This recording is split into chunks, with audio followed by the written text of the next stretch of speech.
Hello, everybody, and thank you for tuning in to the Liberty Report. With me today is Daniel McAdams, our co-host. Daniel, good to see you. How are you this morning, Dr. Paul? Doing well, doing well. We're going to talk about something good is happening. Good news. We'd like to encourage it, and maybe it will convert the world to peace. It's a dream, but it's a nice step. Good step. And there was a nice interview over the weekend in Breitbart, and they interviewed Khanna, from California, a progressive Democrat, a young guy, but he's really, really principled and determined on probably one of the most important issues, of course, an issue we talk about, and that is on foreign policy. He's a non-interventionist, at least he's very anti-war, and he's trying to put a coalition together. He is a Democrat, but he likes bipartisanship. He's sort of very proud of the fact that he talks to conservative libertarians. I think Rand knows him, and I think Mike Lee knows him, and they're the ones who got the resolution, the War Powers Resolution, passed in the Senate. They still have a ways to go in the House, and that's what the particular subject is right now, is trying to get that passed. And then, of course, a coalition strong enough to put pressure on the president, so he'll sign it, which would be historic. And maybe somehow, if this is done right with a lot of enthusiasm, a lot of people, maybe Trump truly would, feel good about being the peace candidate and bringing something about. So we like this, and he talks about foreign policy. It's a pretty significant interview, and he has different ideas exactly on what you do with the money after you save it, but saving money is important to him. But it's the policy of war. I mean, he argues for peace more than he argues any economics. But he is supportive of that, and he talks about a bipartisan coalition, and I think that's fine. I talk about bipartisanship all the time, but I also like nonpartisan. Nonpartisan is a little less less of an endorsement of those two-party systems. Sometimes we have too much of that, but at least this is talking about in the right direction, because nothing can happen really. I've argued, for years, it's this bipartisan coalition that keeps the wars going and keeps the Fed going, keep the spending going. So that has to be challenged. So he notices this and wants to do it, and it, of course, reminds me, Daniel, of the work we did working with Dennis Kucinich and his staff, and tried to do our very best there. And Dennis, of course, is still on our board, and would like to see things like this be very productive. So I'm glad this is happening.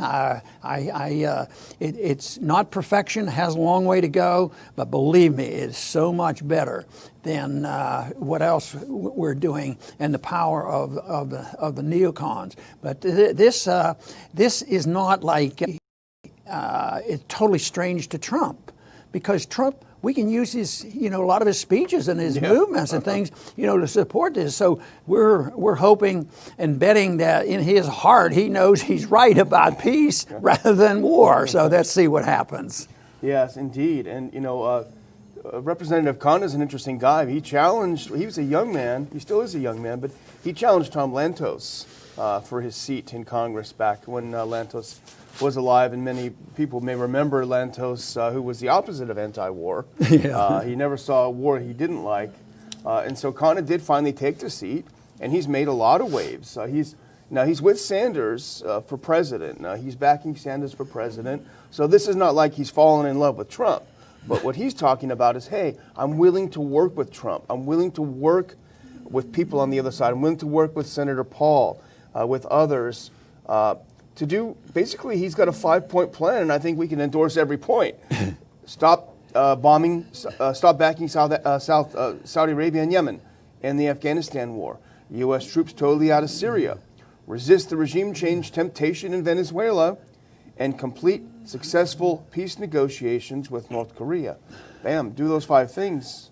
Wouldn't that be great if you could package it as one bill? Yeah, that would and be get perfect. Passed in the House of Senate? And then we could go to our friendly president and say, Mr. President, sign this bill. Sign this bill. So, but politics are important. The support from the people are important. And the one reason why they should pay attention in a very practical manner is that no matter how powerful the neocons have been and how many wars they have promoted and they continue to get in our way, actually, for the most part, the president that represents peace is more likely to win. You can make a pretty good case for this, looking at past history. You take 1964.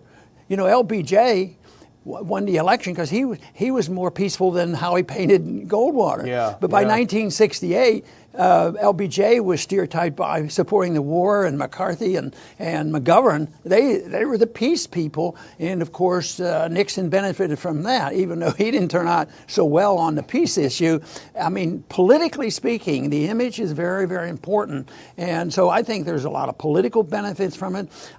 There's hope that Donald Trump would feel proud about being known as a peace candidate and bringing peace. And that could help explain, at least he has it in a narrow sense. He'd like to see peace and the end of the war in Korea, so this would be fine and dandy. So they need encouragement. Numbers are important. So if there's any individual listening to us, it'd be nothing wrong with letting their elected officials know your position. Yeah. Because this is a hot issue, especially in the House right now. So they'd have to pass it again in the House, and we've gone over that before, how Paul Ryan damaged that. But if it gets passed in the House, it has to get passed in the Senate, which it should easily do that. But support is very important. I keep thinking back on the political activity that I was involved in, is that nobody really cared about the Federal Reserve. Nobody really wanted the Fed audited like I did for a special reason. But we had every Republican vote for it, and a lot of Democrats. It's on a couple occasions, and it was due to the fact that we reached out to the grassroots. The grassroots is very important. That's finally how the money got turned off in Vietnam. The grassroots rebelled. Enough is enough. This ended the war. It ended badly, but continuing it would have been a lot worse. Indeed. And I would argue that it's almost irrelevant whether Trump signs this war powers, because if you think about it, and we've talked about before on the show, this is the House and Senate getting together making a statement on war. And that's what the Constitution requires and demands. So, but I think it's significant that Representative Khanna went to Breitbart. He talked to Breitbart, which is known as a right-wing outlet. That's symbolic. He's saying, I'm reaching out. He wants to talk to them. And his rationale for pushing this peace is something I think everyone can agree on. He wants to make sure that American values lead in the 21st century. That sounds fine. But he makes a good point. China, our biggest competitor, which is an okay word, I guess, it's not been at war in 40 years. It spent these 40 years building up its economy, building roads, doing things, building up its infrastructure, its people, its human resources, and we have been blowing trillions of dollars on useless wars this whole time. He's saying this is going to come to an end. We can't compete. We can't continue being who we are if we continue down this road. And I think it's something that everyone can get on board with. And just think of the last 20, 30 years since China's changed their ways. They believe in a form of capitalism we call state capitalism, but they were engaged in business activity. So they were using their energies and expertise and the capital that they had, because they gained capital because we kept sending it to them and buying their stuff. And what did they do? They invested around the world. I mean, they're in a lot of countries that we're down there. We've been involved in Venezuela for a long time, more so now than ever. But China and Russia has too. But they go down there and they invest in energy and these other things. Now the hawks will say, "Oh, that's terrible. We have to stop them because we have to control the energy of the world, or they're going to attack us." But I think they're far from a capitalist country, but they're also a little shrewder, so they approach investments and the amount of money they spend on military. We've mentioned so often how much more percentage-wise that we spend on the military, and Russia and China spend a lot less, and yet the neocons keep stirring up the trouble. Why we have to go to wars, because everybody's preparing to attack us, and this is we should learn the lesson. It's ironic that we could possibly learn a lesson from the Chinese when it comes to where to put the money.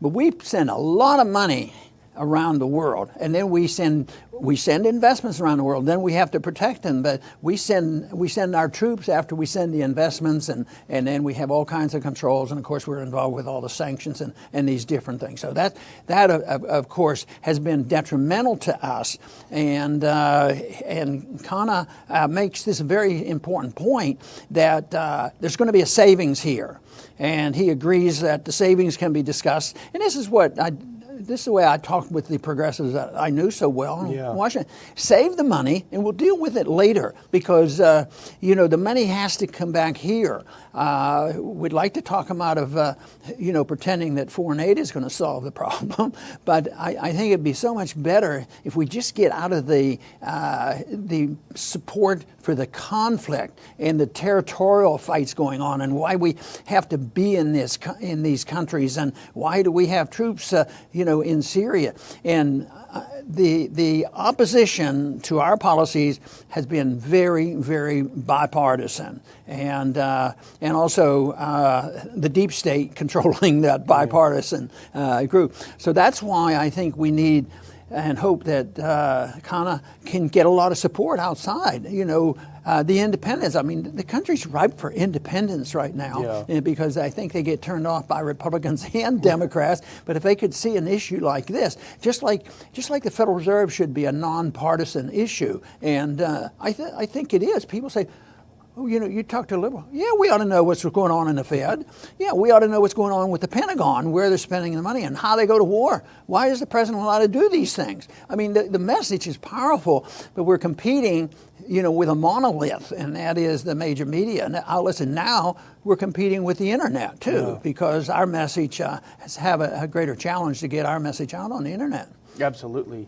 And as you say, I mean, I think he's offering a strategic vision, and we can discuss how the peace dividend is spent, but if we can agree on the strategic vision of the U.S. role in the world, which is not to, use either money or bombs to get other people to do what they wish, I think that makes sense. The article also points out that he pitched a meeting with Trump, including Senator Paul, House Freedom Caucus Chair Representative Meadows, and others, to go down and sit with President Trump and deal with a bipartisan coalition. There's nobody in Washington. If you're on the R team or the D team, nobody does this. It doesn't happen less frequently even when you were there. So this is, I think, quite a development, and you're right, we should wish him well on it. And it's more difficult when you're there, because if you don't support the party, if you're a Democrat, Pelosi might frown on that. You have to go by party line.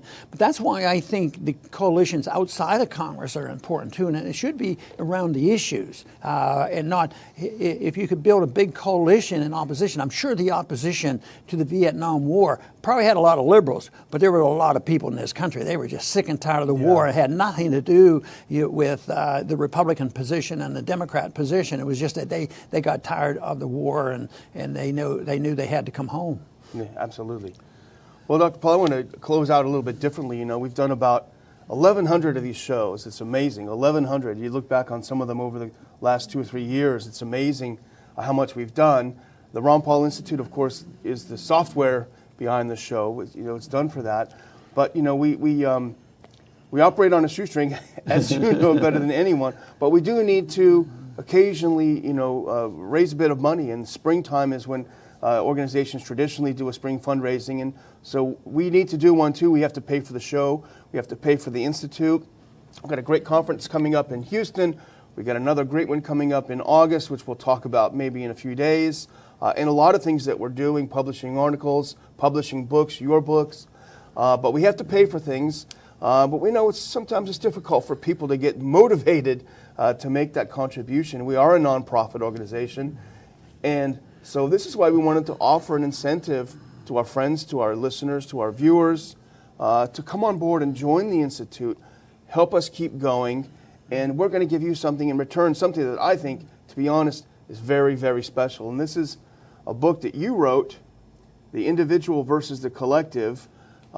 This is a terrific little booklet, and I don't want to embarrass you, but I'm going to read from the back cover my favorite quote.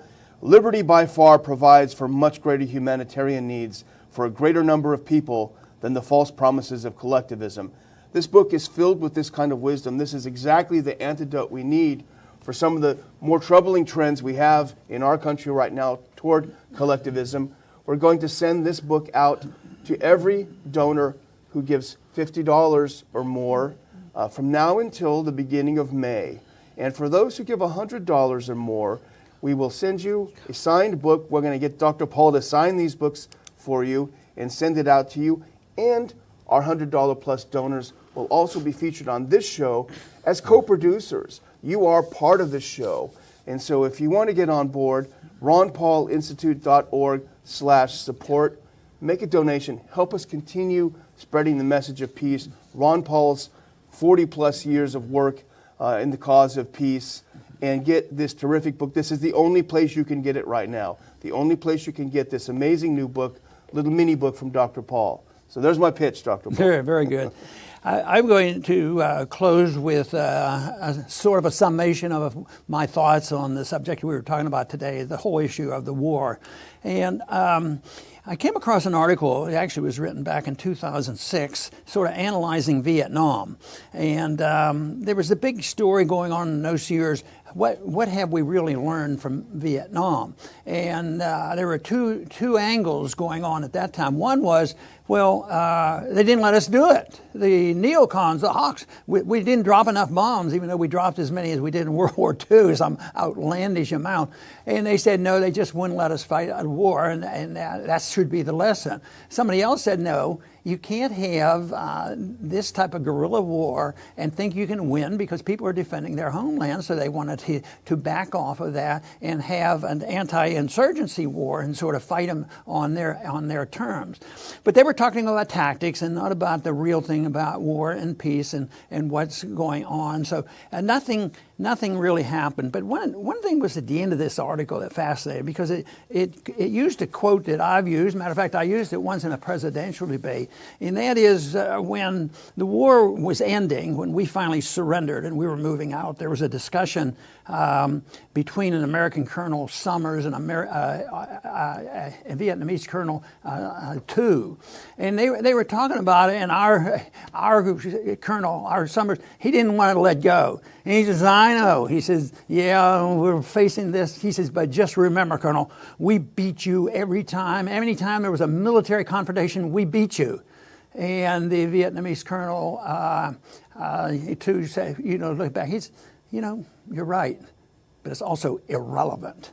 And that's the whole thing, this whole fighting and dealing with tactics and changing tactics. All of a sudden, that's going to make all the difference. It's the philosophy of war and the philosophy of peace that comes. Now, the interesting thing on this article was, this quote is the one that I just read, is something that's been used many times, I'm sure. But the last sentence of the article I found fascinating. Just remember, this is 2006.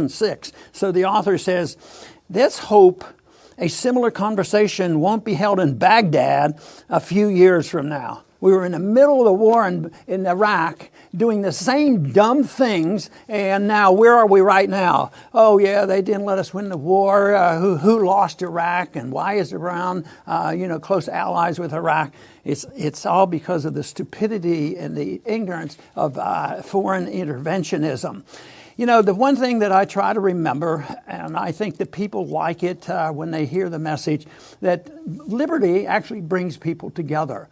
When you think about liberty, liberty means it's your own life, it's your own money, spend it as you want, but don't interfere in other people. So people of all colors, that's the reason liberals may come together that may be progressives, and they may have different opinions, they may have different social beliefs and all these things. But if it's liberty you want, whether you have a liberal lifestyle or conservative or libertarian lifestyle, it should bring people together. And I think this is so true. Liberty does bring people together, but I also think that peace brings people together. So if liberty is based on the fact that you're not allowed to ever use aggression against anybody else or take their property or start a war, and then you end up with peace. And so therefore it's the principles of liberty that give us peace. And that, of course, I think is a universal desire. But the big problem is that everybody has their conditions on why we should have peace. They design the conditions. Yes, we're going to have peace if you do what we tell you. And that is carried out, has been carried out through all of history. Yes, we are for peace as long as you obey us and pay your taxes and do these things. But what about an understanding that people come together for peace because we agree not to hurt people or steal from people? What a different world we would have. And that, of course, is the goal that we have here at the Liberty Institute. So the Ron Paul Institute, this is what we talk about all the time. I want to urge everybody to consider the fact that non-aggression, the refusal to use aggression against anybody, whether it's in war times, whether it's social, personal liberties, or whether it's in economics, that is the road to peace, and I think the knowledge is out there. It's better understood than ever before in our history of the world. It's not been implemented, but it's available there. And the system they've used now, especially in the last 100 years of progressivism, total failure. So I love it when an individual who's identified as a strong progressive is offering to come out and talk to libertarian, conservative, constitutionalists and said, what should bring us together is peace. That, I believe, is the solutions to a lot of our problems. I want to thank everybody for tuning in today to the Liberty Report. Please come back soon.